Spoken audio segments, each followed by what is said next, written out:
Hi. How are you? Nice to see you. How are you doing? We're doing good. I'm in my office in Stockholm, and Lena is in At your home.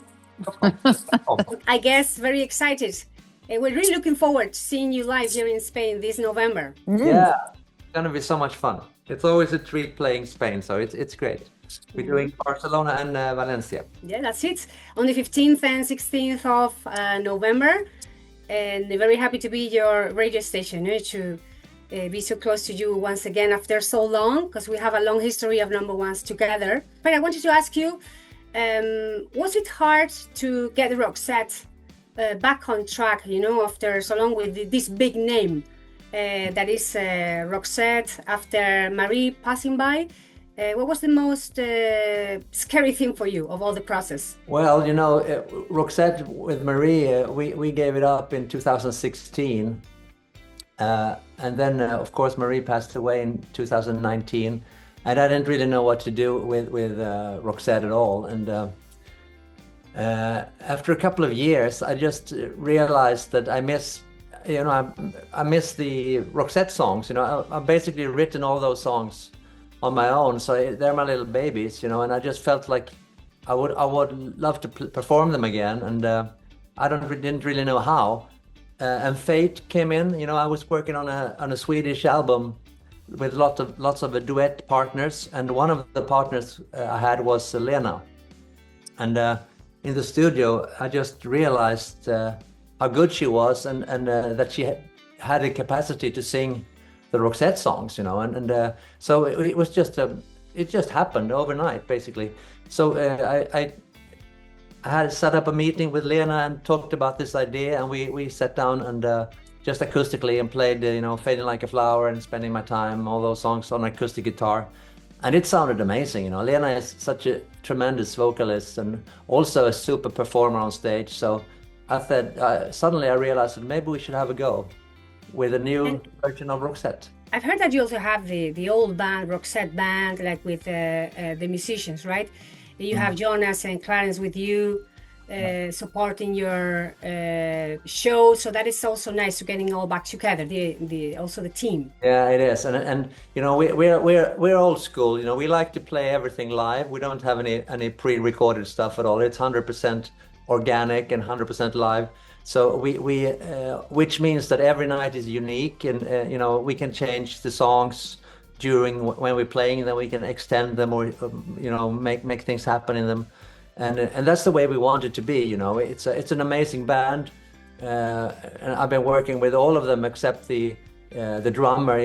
Our classic drummer Pelle Alsing, he also passed away a couple of years ago, unfortunately. Lena, how are you feeling? Because I think you've had a very warm welcome from the Roxette audience and fans. Yes, I think so too. Of course, I was a little bit nervous the first gig in South Africa, of course, a little bit tense about the whole situation, because I realized, it's a tough situation for everybody, even so the fans, because I'm a totally new person, and what would they think about me? But I agree with you. It's been very positive and very welcoming, and so everything has really gone very super great, I think, and nobody is more happy than me. And how did you take this offer? Because I guess at the beginning it was very overwhelming for you to step in the shoes of such a big artist, female artist of all time, like is Marie Fredriksson. Yeah, I know.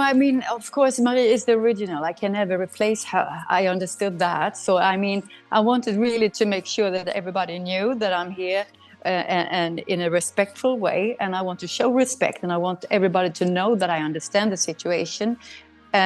So I'm not here to do my own thing. I'm here to celebrate the legacy of Roxette, and I really wanted to sing the songs just the way they sounded originally on the recordings. So I listened very carefully and hard on everything that Marie sang. Of course, this is a tricky situation for me because I realize people don't really want to see me. They want to see Marie. But sadly enough, Marie is not here anymore. And I think you have prepared something special for her, right? In this tour, like to honor her in a special way. Yeah, I thought it was important to me. I really wanted to say something about Marie on stage because I wanted to address this special situation that we are in. So yeah, I dedicated a song for her at the gig. Per, how are you feeling?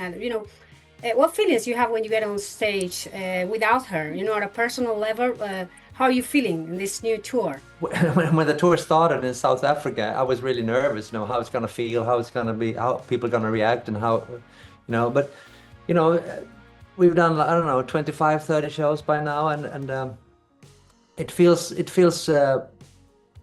really good. And like I said earlier, Lena is an amazing performer, and the reception we've had so far has been amazing, and I'm really proud of all the songs that we have. Roxette released over 60 singles in the career.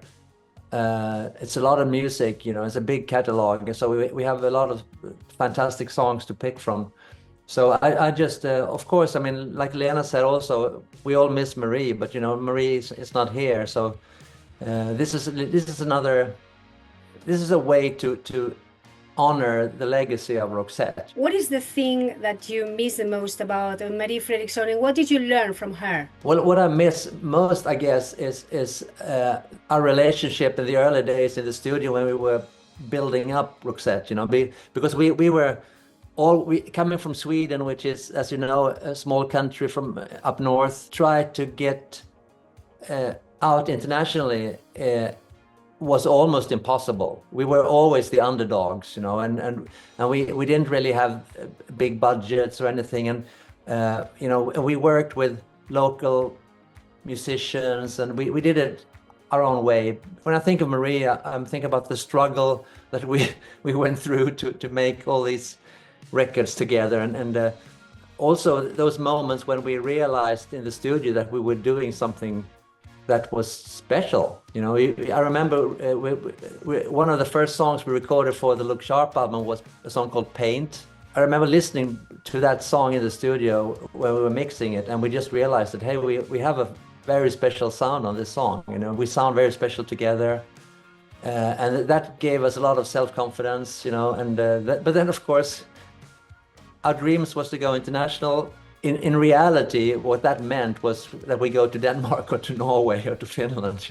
There was didn't really have any ambition or dreams about going to America or to Spain for that matter. It was a dream coming true later on. Roxette music, you were born in a 80s pop era with crafted songs, and what do you think about the future of music that is now? With Spotify, with all the changes to TikTok, how do you think the music of Roxette would sound nowadays? I'm getting old, so I'm old school. I was raised on music from the late 60s and the 70s, and then I started my first band in the 70s, and Roxette happened in the 80s and in the 90s. So of course I'm old school. The way I write music is very sort of based on how it used to be, with bridges and middle eights and modulations, and you don't write pop music like that anymore because you create it on the computer basically. Obviously, it's a big difference in style between the current pop scene and what I was raised on. That doesn't mean that it's bad, it's worse, or it's better, or anything like that. It's a matter of taste, and it's a matter of generations, I guess. What is the secret to create the perfect song for you that have written this catchy chorus with playful lyrics? And what's for you the secret, having written so much, so many perfect songs? Oh, thank you very much. I know there is no secret. I'm a child of my record collection, and everything. I've always been into strong melodies. All the music that I grew up with had strong melodies. So that is number one for me. And I've tried over the years to find my own style and my own preference in in music. So I basically try to please myself when I write a song, and for every song that becomes a real song, there are like maybe 9 or 10 songs that I threw away along the way, you know. And we have a long history of number ones together here at our chart, you know, with the Los 40. It's 8 number ones. I know that we have a great history together, and it's just been, you know, I have to pinch my arm once in a while, you know, to still be able to do this. And I know we have so many amazing fans, not only in Spain, but all over the world who grew up to the Roxette songs. And I'm really proud to be part of that, of course. What's the future of Roxette for you too? I mean, are you planning to write music together, release new music with the Roxette name, or what are your plans? We have recorded a couple of songs together, but we're not going to release it under the name of Roxette, because Roxette is Roxette, and it's very confusing to start mixing that up with something else. So, but actually there are some new music coming, right, Per? But that's under the name Per and Lena, Per Gessle and Lena Philipsson.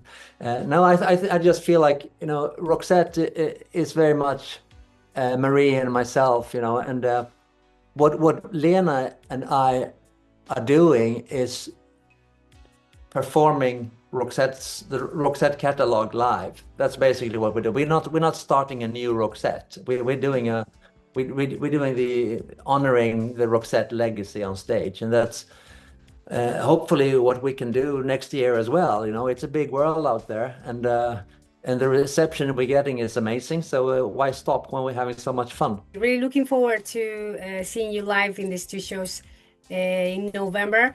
So thank you very much for having us. Thank you so much. Thank you very much. See you very soon. Bye. Bye. Suscríbete y comenta los mejores contenidos.